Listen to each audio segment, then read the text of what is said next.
Hi friends, இப்போ நம்ம bread biryani எப்படி செய்கிறதுன்னு பார்க்கலாம். வாங்க வீடியோக்குள்ளே போகலாம். அதுக்கு தேவையான பொருளெல்லாம் ஃபர்ஸ்ட் எடுத்து வச்சுக்கோங்க. ஒரு பாக்கெட் ப்ரெட்டை சின்ன சின்னதாக கட் பண்ணி அதை நெய்யில் விட்டு வதக்கி எடுத்துக்கணும். நல்லா பொரிஞ்சிடணும். ப்ரெட் லைட்டாக ப்ரௌன் கலரில் ஆகி நல்லா பொரிஞ்சு எடுத்து வச்சுக்கோங்க. இந்த மாதிரி எல்லா ப்ரெட்டையும் அந்த மாதிரி பொரித்து எடுத்துக்கிட்டு தனியாக வச்சுருங்க. அதே குக்கரில் தேவையான அளவு எண்ணெய் சேர்த்து கறி மசாலா பட்டை கிராம்பெல்லாம் சேர்த்து நல்லா பொரிஞ்சதுக்கப்புறம் சோம்பு தேவையான அளவு சோம்பு சேர்த்து நல்லா பொரியட்டும். 2 ஸ்மால் சைஸ் பெரிய வெங்காயம், 2 தக்காளி, பச்சை மிளகா, 4 பச்சை மிளகா, கேரட் எல்லாம் நறுக்கி வச்சுக்கோங்க. வெங்காயம் சேர்த்துக்கோங்க. வெங்காயம் பச்சை மிளகா சேர்த்து நல்லா பொன்னிறமாக வரைக்கும் வதங்கட்டும்.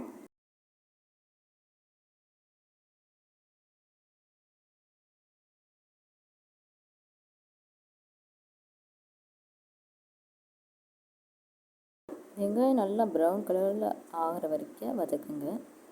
ஆயில் சேர்த்துக்கோங்க. ஜஸ்ட் ஆயில் வேணும்னாலும் சேர்த்து நல்லா வதக்குங்க. நல்லா வெங்காயம் கலர் மாறணும். அது கலர் மாறுறது நம்மளுக்கு தெரியும்.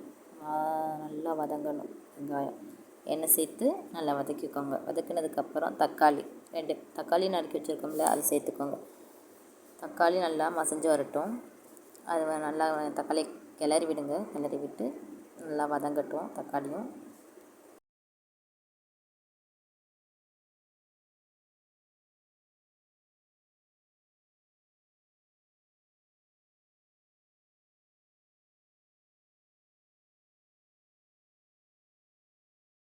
தக்காளி நல்லா வெந்து வரட்டும். கிளறி விடுங்க.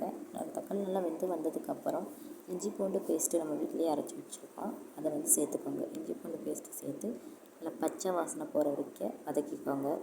தேவையான உப்பு, பிரியாணி அரிசி போடுவோம்ல, அதுக்கும் தேவையான அளவுக்கு உப்பு சேர்த்துக்கோங்க. சேர்த்துட்டு நல்லா கிளறி விடுங்க.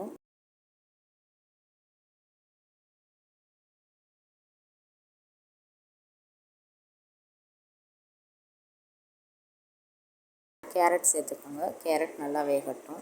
வேகிற வரைக்கும் கிளறி விடுங்க. ஒரு 5 நிமிஷம் சேர்ந்து கேரட் நல்லா வெந்திருக்கும்.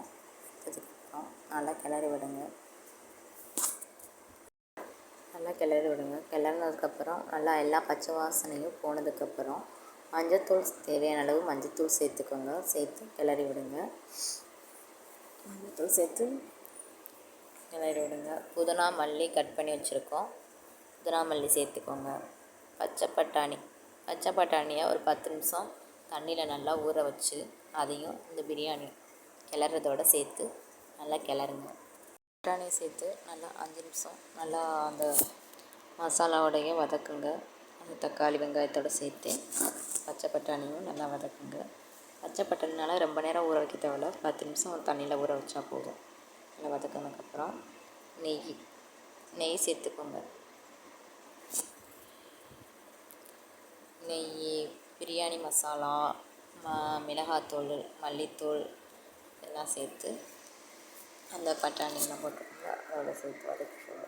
அதுக்கப்புறம் தயிர் சேர்த்துக்கோங்க. கொஞ்சோண்டு தயிர் சேர்த்துட்டு நல்லா வதக்குங்க. அப்புறம் தண்ணி சேர்த்துக்கோங்க. தண்ணி எப்படி சேர்க்கணும்னா 5 டம்ளர் அரிசி சேர்க்குறீங்கன்னா 10 டம்ளர் தண்ணி சேர்க்கணும். சேர்த்து தண்ணி நல்லா கொதி வந்ததுக்கப்புறம் அரை லெமன் புழிஞ்சு விட்டுக்கோங்க. புழிஞ்சு விட்டுட்டு நெய் சேர்த்துக்கோங்க. தண்ணி நல்லா கொதி வரவும் அரிசியை தண்ணி இல்லாமல் நல்லா வடிகட்டி வச்சு அரிசியை சேர்த்துக்கோங்க. உப்பு இருக்கான்னு டேஸ்ட் பண்ணிட்டுக்கோங்க. உப்பு இல்லைன்னா உப்பு சேர்த்துக்கோங்க. உப்பு இருந்தால் ஓகே, இல்லைன்னா உங்களுக்கு தேவையான உப்பு சேர்த்துக்கோங்க. அரிசியை சேர்த்ததுக்கப்புறம் கிளறி விடுங்க. கிளறி விட்டுட்டு விசில் போட்டு மூடி வச்சுருங்க. 3 விசில் வரட்டும். தாராளமாக 3 விசில் வரட்டும். 3 விசில் வரவும் ஓப்பன் பண்ணி பார்க்கலாம். பிரியாணி ரெடி ஆயிரும். 3 விசில் வரட்டும். 3 விசில் வந்ததுக்கப்புறம் குக்கரை ஓப்பன் பண்ணி பார்க்கலாம். ஓப்பன் பண்ணி பார்த்ததுக்கப்புறம் கிளறி விடுங்க. ப்ரெட்டு நம்ம நெய்யில் வறுத்து வச்சுருப்போம். அந்த ப்ரெட்டை அதோட சேர்த்து மிக்ஸ் பண்ணுங்கள். அவ்வளோதான், ப்ரெட் பிரியாணி ரெடி. உங்களுக்கு இந்த சேனல் பிடிச்சிருந்ததுன்னா லைக் பண்ணுங்கள், ஷேர் பண்ணுங்கள், கமெண்ட் பண்ணுங்கள். பிரியாணி இதே மாதிரி செஞ்சு சாப்பிடுங்க. தேங்க்யூ.